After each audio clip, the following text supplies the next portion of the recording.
right, welcome to the archive, Christina. Thank Glad you. to have you on. So, Christina Oakley Harrington, a writer, I discovered through being shown this book, Plant Magic. And so, you are an author, you are a former academic, you own a store called Treadwells over in London. And then on top of that, you are a magic practitioner. And there you also teach magic, if I'm correct. Yeah, from time to time when the moon is full. Let's get started on the academic research of it. So, at what point in your life did you just suddenly decide, like, okay, I'm going to go ahead and just start doing all of this research on magic? The research on magic came quite late in my research life. I was a doctoral student in the early 90s, and I did my master's in the late 80s, early 90s. And at that time, if you wanted an academic career, you could not even do a doctoral thesis or books on the history of magic if you wanted a career. It was considered, uh, we'd say a fruit bat subject. It was not serious. It was not something the academy was interested in, and it marginalized a scholar. And so my supervisor, who was very, very senior, eminent professor in her field, sort of saw my pierced nose and saw that I went to Stonehenge midsummer and just said to me, do you want an academic career? And if you do, you will do manuscript transmission. I was a medievalist, and you will look at, you're going to look at something a bit offbeat. You could look at gender. So I looked at theological ideas in manuscript transmission and movement of theological ideas from the church fathers into early medieval Ireland and how that affected dynasties of church and monastic orders. And I did that for 11 years. And but parallel to that, I had a secret life. My secret life was very much in the closet. And that was that I was, training as a witch in a coven. I was hanging out with occultists and going to Crowley's Gnostic masses and, doing, Kabbalistic meditations in secret temples in the top houses in London. And those two lives, the life of the academic and the life of the magical practitioner, never touched. That ended in 2002 when I became what in America's called a professor. Here as a lecturer in medieval history, and then my university department did a reshuffle and a restructure, and they weren't sure about having medieval, and I said I will take the golden handshake, and I took the golden goodbye and used that money to open an occult bookshop and come out of the closet.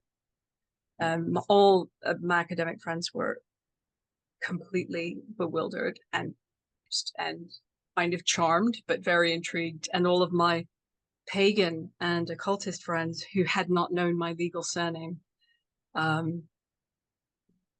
were astonished to learn what my day job had been, because I didn't discuss either with the other, because blackmail is real. So from 2003, I was able to research what I wanted on my own terms. I was free from the publisher perish world. It didn't matter that I wanted to look at early 20th century ideas of goddess worship, in anthropological journals. Even though that wasn't my background, I could do whatever I wanted. I did some, sort of dabbled around looking at women surrealists and their witchcraft, not seriously, but it was lovely to be without pressure.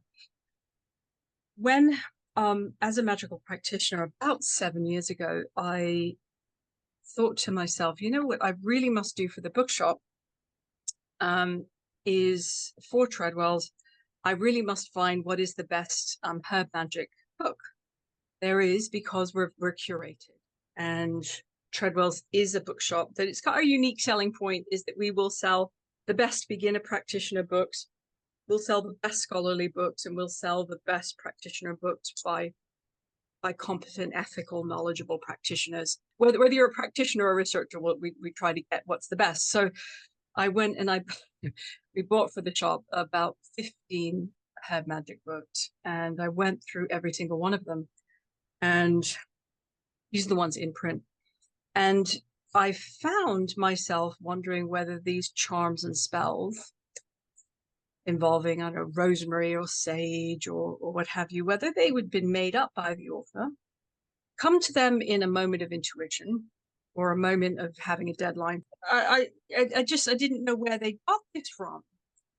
And the other thing I noticed that the attributions for this, sage spell or rosemary charm, not only they weren't attributed, so they weren't footnoted, which is fine, but they were all very inconsistent. So there seemed to be no consistency amongst this. So I went back to herbals of the Victorian era and early 20th century, Mrs. Greaves' herbal, later edition of Culpepper's herbal. And there I found a different problem. And the problem was that I was having to really wade through, waist deep through this treacle, which is, sage is good for eye disorders, or the 3-day fever called ague, or for liver imbalance, all these basically medieval and early modern illnesses, or that we now would treat in other ways. And I really didn't want those. In order to find, that an ash leaf, if you pick it 3 ways and turn around 5 times under the midsummer moon and say this little charm, you'll be able to see fairies, which is very interesting to me. I do not want to have to go through 200 pages of pre-modern medicine. So I had these two piles of books that didn't do it. And thereupon I got out good old-fashioned 3x5 cards which is how we researched in the 1980s when I was an undergraduate, and in the 1970s when I was a high school student. And I just carried around these 3x5 cards for about 3 years, and every time I came across a genuinely old charm or spell or plants, I would jot it down with a reference on the back. And lo and behold, one holiday, my partner and I went to the South Coast, and it was rainy. So I just said, I'm going to get out my laptop, and the 3x5 cards are going to become the skeleton of a book. So that's why the book came about, was because there wasn't, because it didn't exist. I was very particular. I wanted magic and not medicine, bad medicine. And I also didn't wanted stuff that wasn't just made up. Intuition is all very good, but that's not what I wanted.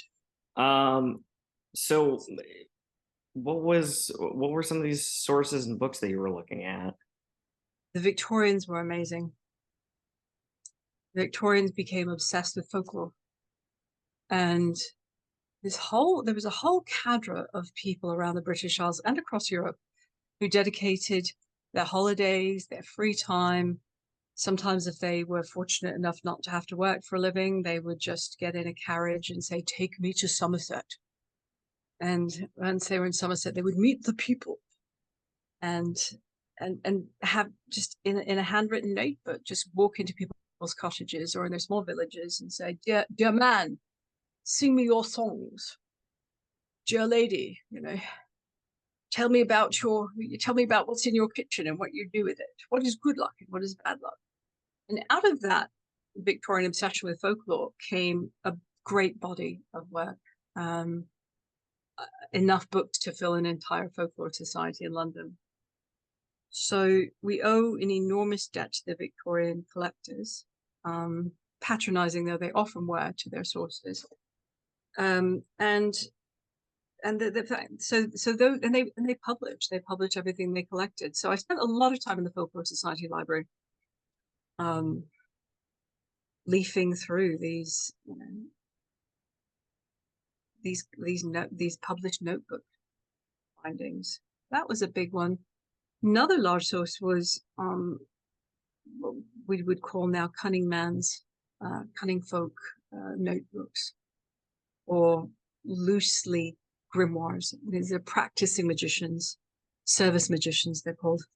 People to whom one, if you have a problem with your horse, or problem with your career, problem with your marriage, you might go to see a cunning man or a cunning woman, and they would probably look into a crystal to see what your problem was, ask you a little bit about it, and prescribe you something. And they had a notebook that was their reference. They were often the lowest level of society that could read.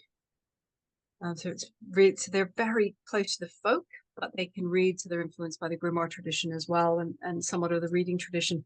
And then many of their notebooks have been published, and some that haven't been published are in the British Library, a few dotted around in Cambridge one. All right. So I kind of pulled those out. I pulled out their plant stuff. Okay. And just quickly, so what is the difference between grimoire and notebook? A grimoire is often a notebook, but I would say a notebook will contain everything under the sun. A notebook will contain forbidden Catholic prayers, and though they were forbidden, they were passed down in notebooks by hand, but they were not. They didn't contain recipes and folk things, and in that same way that a cunning man's notebook would have a lot more stuff that was client based. Now, next question: what's the story behind that name, Cunning Man? It's an English name for a service magician. If you go to Scotland, they will be called different names. One of the names of somebody in Scotland, if it's a woman, is a spey wife. To Kent, they were called the White Witch. I have a 14th century entry for a woman who was hauled up before the courts for being a white witch, and she was a service magician. The local people went to her, they paid a fee, or they gave her some food, and she gave them a charm, looked into crystal ball, saw what the problem was, made prescriptions, and the local priesthood, the church at that time, felt she was getting a bit too prominent, so they issued her a fine and sent her home. So we use the word cunning man or cunning woman in a generic way because there were service magicians all over Europe and all over the British Isles under a range of different names. In Wales, they had a Welsh name. So the name Cunning Man is very, it's a very, very cool name, but we've expanded it from the one regions that it was used to encompass everybody who did that job. The last known cunning folk were advertising in newspapers in the 19 teens and early 20s, and Professor Owen Davis, who's the leading scholar on the history of cunning folk, reckons the profession died out in the 20s. And was that due to any particular cause, things that were going on, or was that just the loss in mainstream interest, or is that just what somebody wrote? It was post World War I secularization of society, and a crackdown on the exploitation of the bereaved in World War I. So in World War I, obviously, people are dying all over the place, and spiritualism is huge. People are contacting the dead in seances, and the spiritualist church, which is very forward-looking, actually, very ethical, very egalitarian, very non-exploitative, was kind of really took over the field took over very, very prominent in the English culture. And so there becomes another way to speak to the dead. It becomes another way to have a supernatural connection, and there's another way to see a psychic than going down and seeing somebody and paying a fee to find a lost item. Okay. It's very interesting how that occurs.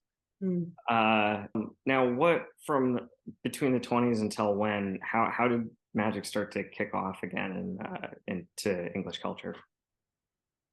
Magic becomes a non-profit Non-profit experience from about the 1880s onwards. You know, what we call mystical magic. So doing ceremonies for transformation of your inner self, to get in touch with your holy guardian angel, to make contact with, you know, pagan gods and goddesses, and the realization of one inner self in a better way. All of that starts in the 1880s in England, around Theosophy, Madame Blavatsky, Anna Kingsford, the Hermetic Society, amongst upper middle class people who had the leisure and weren't working all the time. And a lot of ideas brought over from Paris. This lovely man, Eliphas Lévy, and the French school of occultists had joined tarot cards with mysticism, had joined tarot cards with a kind of Christianized Kabbalah. And there's Egyptomania at the end of the century. So people get fascinated with, you know, Egyptian gods and goddesses, and big rise in archaeology. So fascination with pre-Christian religion, and, you know, priestesses and goddesses and seers and sibyls, and, you know, what were the ancient Greek gods and goddesses doing? So it's very rich for magical exploration, magical and pagan exploration. And people just go for it, but it's not a job. No, it's not a job. Those aren't cunning folk. Those are people who would call themselves ceremonial magicians or occultists, and whatever their day job is, or if they're fortunate enough to be in the leisured classes, they're not. It's not transactional. It's neat. It's just a very beloved hobby for many people. To this day too. I mean, I do see a lot of people very, very fascinated in it.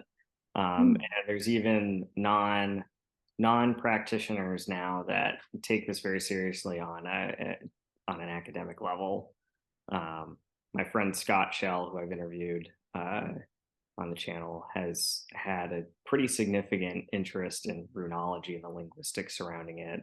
There's Justin Sledge on Esoterica, who talks about pretty much you name it, it's covered within Abrahamic faith magic. So I think something that's become apparent in the past 15 years is that magical practices and magical beliefs are found in every culture. And just as in every culture, you'll find literature. Just as in every culture, you'll find family structures and sociological and anthropological habits and customs.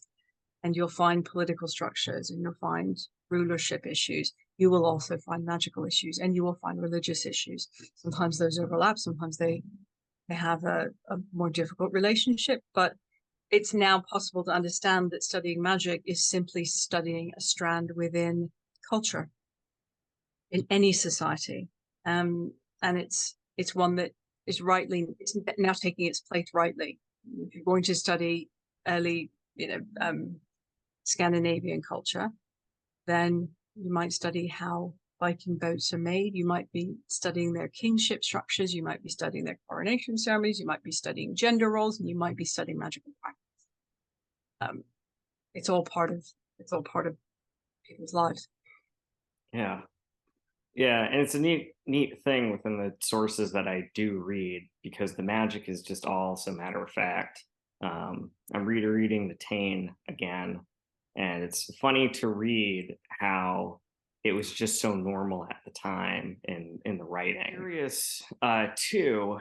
So you started piecing it all together and putting these index cards into eventually a book. What kind of drew you into starting to write? What was the process of piecing all this information that you just find in this text or that text, and then I sorted all my 3x5 cards by the plant, so everything about sage, everything about Bethany, everything about rose, and I was looking to see if there were commonalities, because I was looking at, I wasn't completely comprehensive. I looked at over 200 sources, and they range from, I didn't go deeply into Eastern Europe. Occasionally, if something crossed my path that was from Eastern Europe or Russian area, and I thought it was too good to leave out, but I wasn't comprehensive about Eastern Europe. Obviously, there are many sources that are not in English. I read German, I read Italian, I read Spanish, I read French, but I don't read Czech. I don't read Hungarian, so if I'm sure there are sources there that I didn't have access to read, so they weren't included. However, I wanted to do most of Western Europe and was able to do that. I decided to stop at sources, and so once I had it all organized by plant, a few things struck me. One was that there are some plants that, whether it's in a region in Italy or a region in Sweden or a village in Yorkshire, this plant is one that people are a bit uncomfortable with. Black walnuts. No matter where you are in Europe, the black walnut. Got to be careful about a walnut tree, particularly a black walnut tree. It's a bad one. Anywhere you go, a willow tree has to do with weeping. Mm-hmm.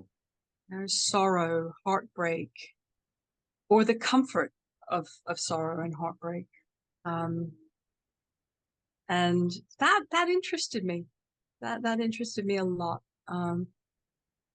So there weren't always commonalities, because the nature of local societies is that they're very regional. Somebody's in a village in Tyrol, somewhere in the Alps, they are not necessarily going to have the same meaning for the marigold that somebody in in a village in Western Wales does. Those are really localized.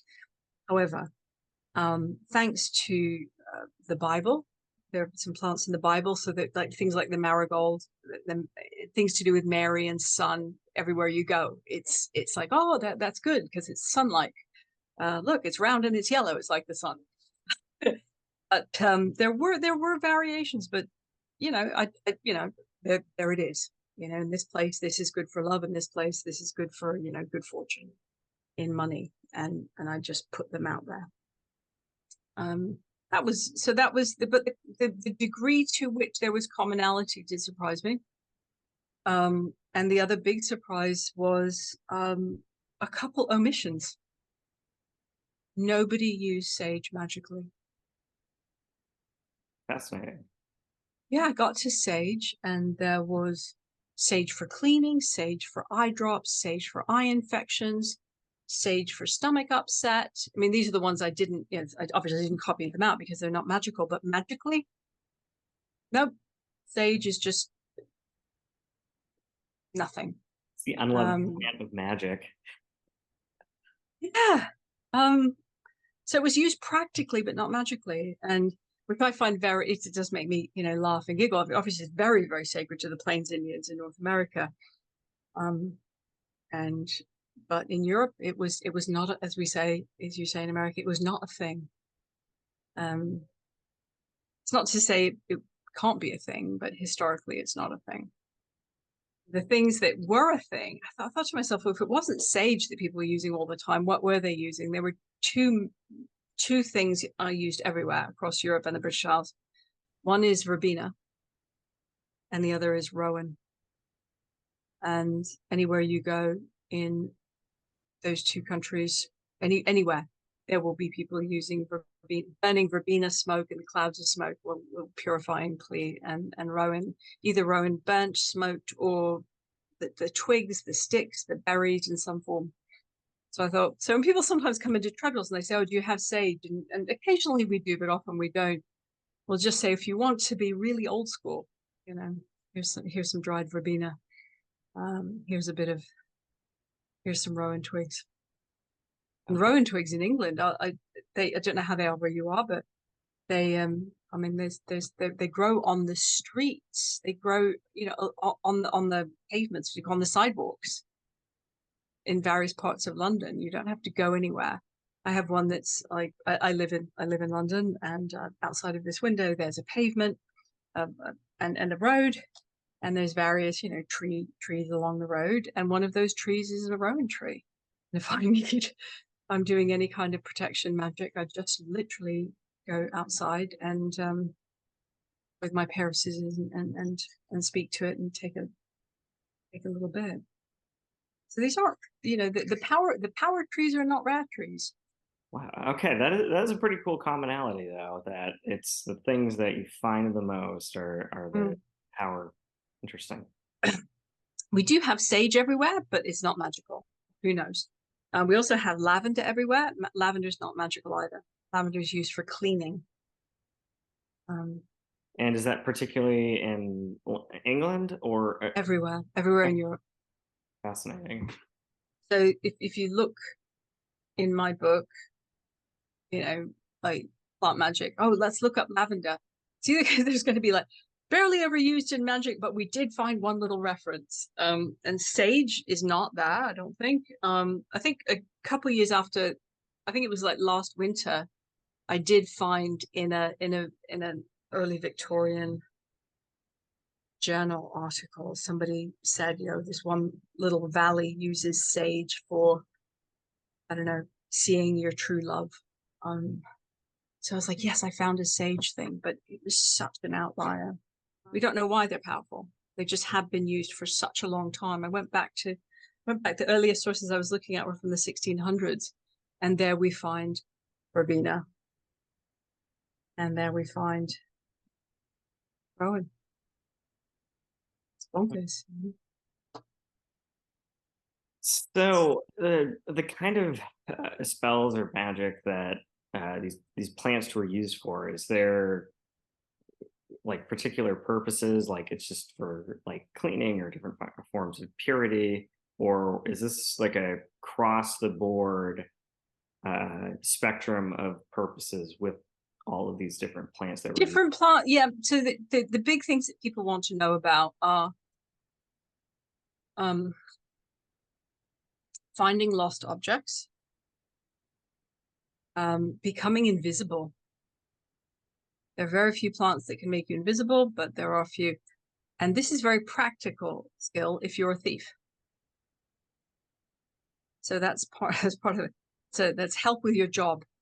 There are various plants whose purpose it is, whose power is that you will be perceived favorably by people in high places who can bestow grants, money, patronage. And there are some that are just for doing well in business.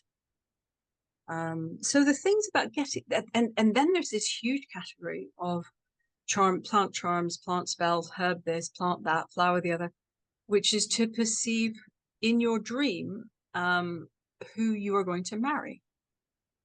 So pick this plant, put it under your pillow, say these words when you pick it. So what about huge numbers of plants and flowers are used for that.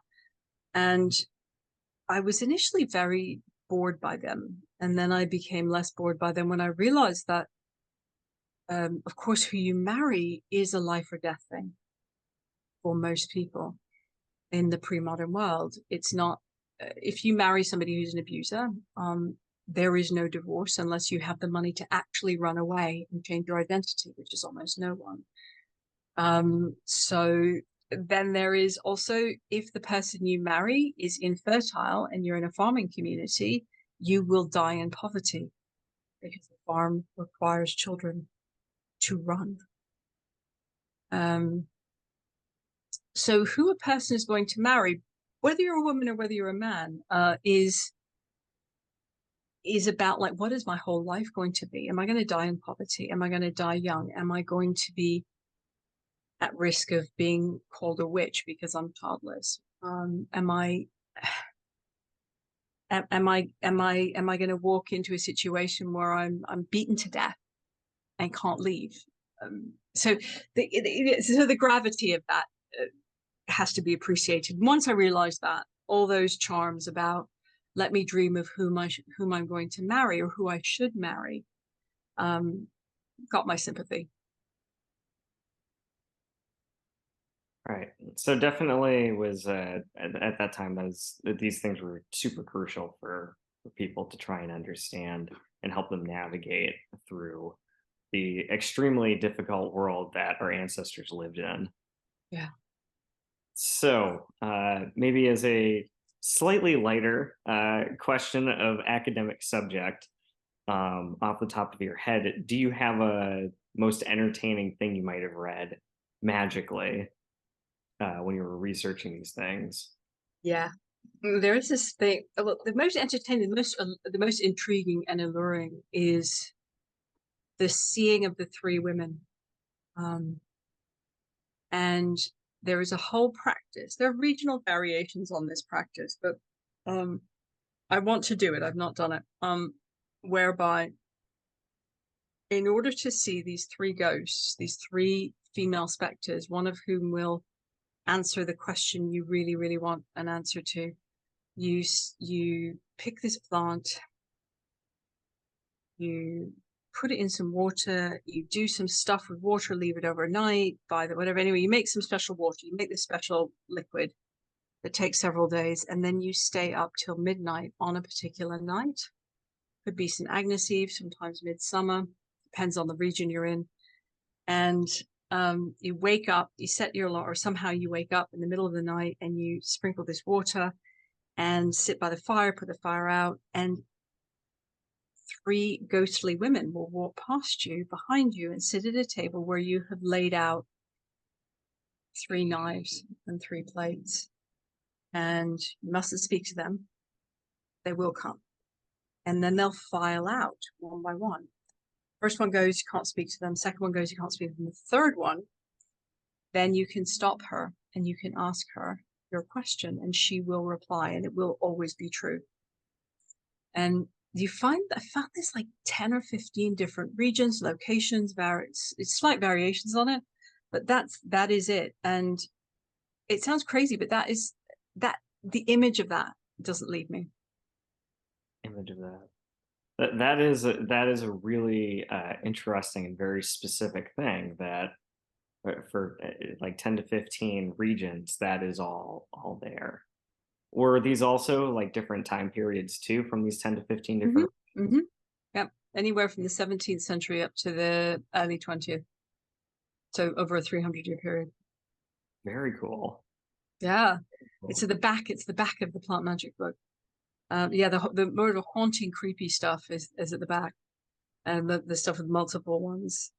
There's another somewhere in Tyrol, which is in the Alps. The other one that really stays with me is there's a combination of 5 plants that if you mix them together and you get together with a bunch of friends and you do it on a certain night and you do it late at night, you will believe yourselves to be witches.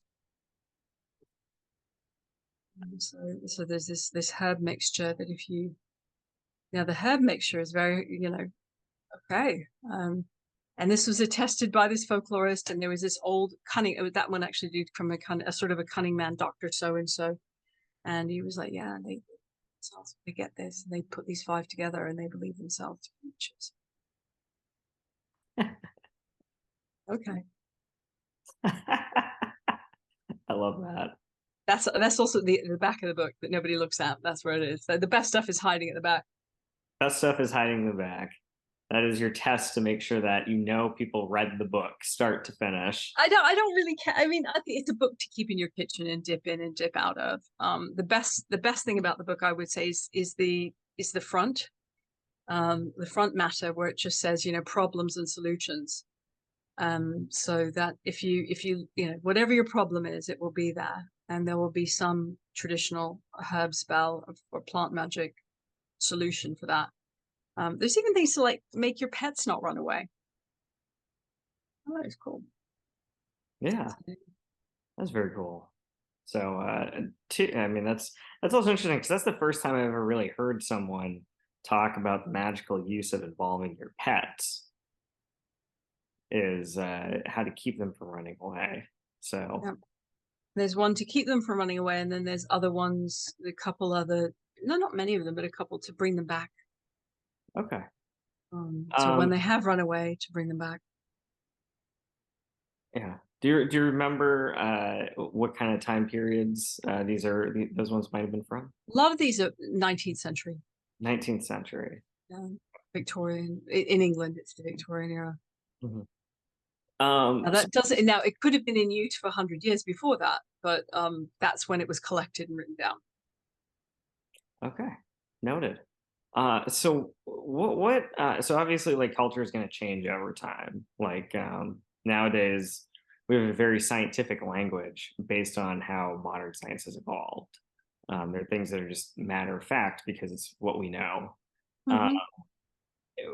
Reading over the years, or over the different centuries of magic, how have you seen magic change from the writing of, like, the medieval era up until like the early 20th century?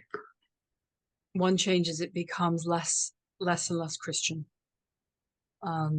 It was a lot of magic in the pre-Reformation era, so in the Middle Ages, is using bits and pieces of the mass that you saw the priest use at your parish church, but using it in your barn with your sick cow.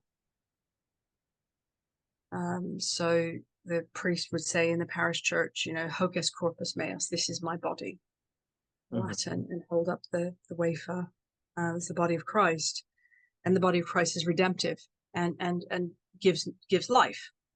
And so all the parishioners go up and they get the wafer, and the farmer with the sick cow takes the wafer, puts it in his sleeve, goes home to the barn, and takes the wafer and puts it up in front of the cow and says, "Hocus pocus," and gives it to the cow to eat,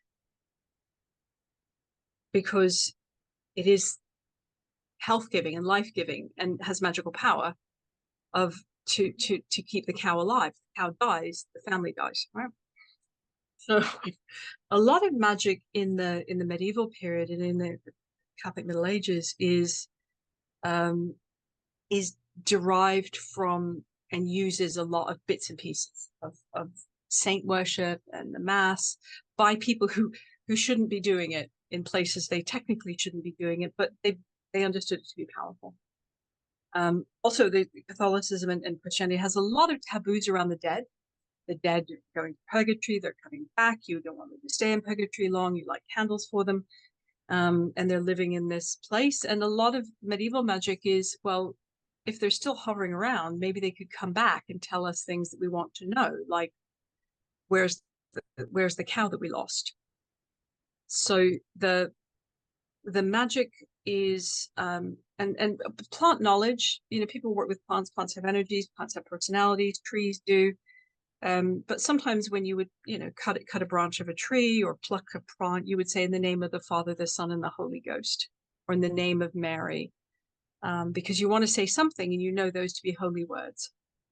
So that's a big change, is that magic in the 20th century is not like that. It becomes over time less and less grounded in that understanding of religion being the source of magical power. Another big change is it becomes less absolutely, people aren't stop being 20th century people are not worried about demons. They're not worried, they're not frightened, they're not concerned. They're moving into astrology, they're looking at balancing of inner powers. There's the self-perfection comes in, that's a legacy from Christianity in a more esoteric sense. And they're like, yeah, let's have some tarot cards, let's have archetypes, understanding magic as being an externalization of a lot of things happening inside oneself, as well as a sense of, the uncanny and the inexplicable. Most magicians I know in the 20th century would say, oh, well, why if you do a spell or you do something and it worked, why does it work? What's the mechanism? Most people I know will say, I have no idea. I have no idea. Maybe I could speculate, but I just know that it felt right. I did this thing. I put my intention there. I put the time in. I stilled my mind. I did it a few times. And something happened that I can't quite explain. And we're happy to leave it there. Really happy to leave it there. So, I mean, obviously, it's that element of faith or belief that you distill into it. Yeah, or openness to experience. I mean, I would say like most magical practitioners I know neither believe nor disbelieve. It is I think being a magical practitioner is something like being an artist. There are people who say, I must paint or I will die.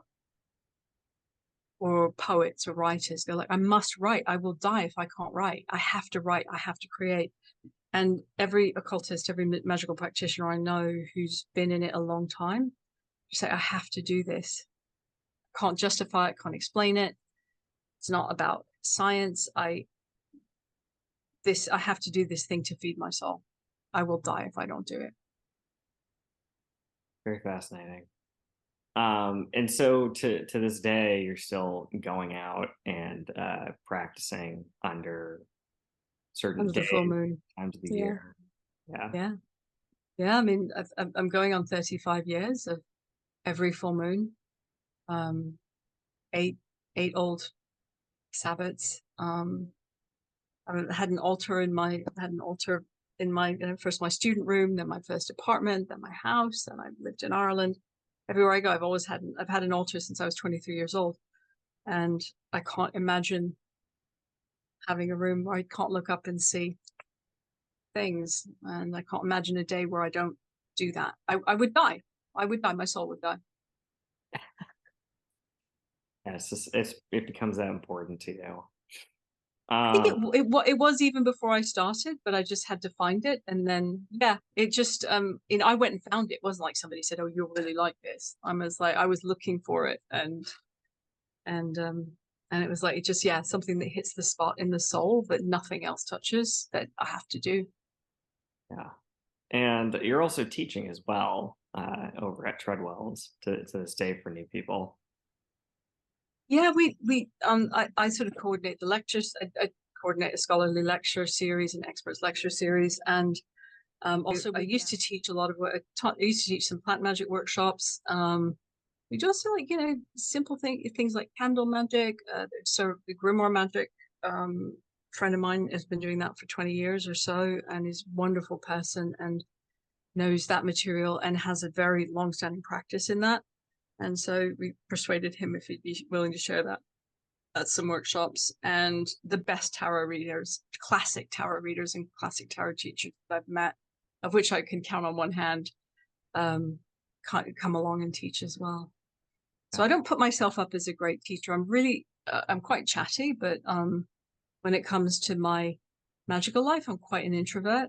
I have no desire to be big name pagan or to be on a book circuit or do Zoom teaching. And I need my time with my trees and walk my dog, and the few people close to me who I've known, who are very close intimate friends, and we go and we do a little thing together. Yeah. And that suits me. It takes all sorts in the world. I'm not saying we do need people who are more extrovert than me. Absolutely. Thank heavens. And that is true. It definitely needs more extroverted people to go out and talk about it. Um, with all of this new information that keeps getting put out, I mean, I'm pretty sure anyone can walk nowadays into a bookstore and find something about magic. But what, in your experience, is the most important about studying this academically, actually going there and looking at what's in the history?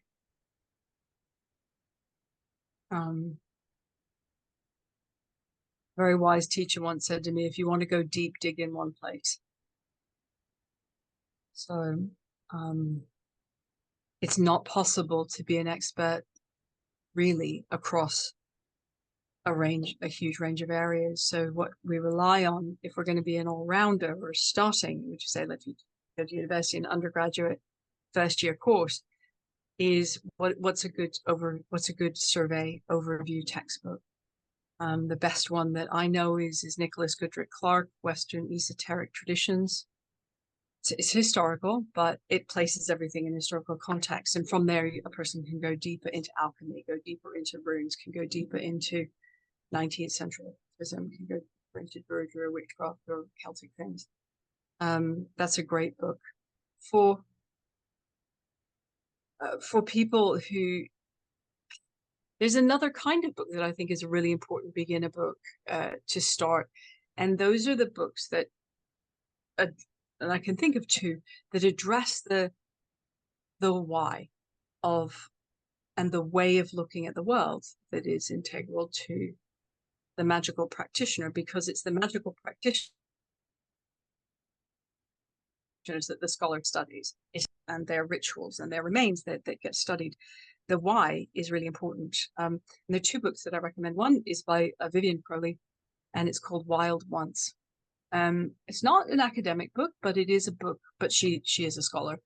It's about looking at the world magically, and she talks about going to museums as a teenager and being entranced and her imagination being captured. And she talks about a whole load of other things as well, but that's the bit that stands out for me. Another book, the second book of two that I recommend for anybody who wants to understand what magical people are driven by. It's by Francesco Dimitri, and it's called That Sense of Wonder. All right. Now that before I ask my last two questions for you, you said earlier about classic tarot. So what is classic tarot? It doesn't have capital letters. Classic tarot, by which I mean a deck with 78 cards that comes out of the Western occultic tradition. So therefore, it'll be a rider weight deck, simply that, and that's one branch that comes out of 19th century French occultism that then came to the UK, was taken up by the Order of the Golden Dawn, painted by Pamela Coleman Smith, and has become the one that is plagiarized and used as the basis for the Disney tarot, the vampire tarot, the whatever. However, those cards have every element of each card in the Rider-Waite is grounded in the Western occultic tradition and has a meaning. The color, the roses, the rose pattern on the fabric of somebody's dress, everything has a meaning there, and it will stand a reader through decades and decades and decades. You don't outgrow the Rider-Waite. The other branch of the classic tarot family is the Marseille family of tarot cards, 78 cards as well, and that tradition of reading developed in France from the 1600s up to the present day. There are a few people who work in that tradition who are English speaking. One is Jodorowsky, the very famous filmmaker who became a tarot obsessive, and another chap who's from Marseille who now lives in Vienna, but for all lived in London. We were privileged to get to know him, Adrian Mastro Simone. Those are the two English speakers. In the French speaking world, there was a great producer of decks and lover of the tarot in the French tradition called Flournoy, or Flournoy in English, and his widow supplies us with decks to this day, and I think she may have translated his book on the tarot. So there are two families of there are two kind of lineages of classic tarot. The Thoth is like semi-classic. It's getting there. Aleister Crowley's lineage of tarot, very grounded in the Golden Dawn tradition. So it's a little it's a twig off of the English tradition. Okay. And I think what I would say about that is it takes 10 years to be good. It's the cards have meanings, they have symbols encoded in them. It's a symbol language. The patterns make patterns. You have to be able to intuitively see the story. You have to know the inner meanings, the reverse meanings. It's not simply intuition with pictures. I think that's what I also mean by classic tarot. The number of people who do that is not many, because it takes so long. It takes so long. A person has to love it and be doing readings, 10, readings for self, readings for friends, studying, doing more. And that if that's to go on for 10 years, and then you start doing for strangers, and then you see if you're good, you see if the strangers say, yes. So I am not one of those people, but I am in awe of them, and I headhunt them. Two people I know that do tarot readings. It's like the exact words. Betty Lipton, a psychic, I interviewed one of my first interviews, and Lori Bruno, a witch in Salem, who it's like the exact same. It's like those first conversations I had with them. So is there anything else you would want to cover while you have the time? No, I would just say, if anybody's listening or watching, to say, be delighted. That's the thing about magic, and whether it's plant magic or some other kind of magic, or dipping your toes in and being curious about it. There's no shame in being magical curious. Nobody's gonna like suck you in or recruit you. Nobody should laugh at you for being interested, but not necessarily wanting to go all the way in. That is definitely a specialist niche sport, which is, and we all, those of us who have been bitten by that bug and do, live it, don't, we really appreciate that. It's not for everyone, and we're delighted when people are just interested, um, just to have little bite-sized experiences and take them away and feel that the world is a bit stranger and more delightful than it would be without us. Thank you very much, Christina.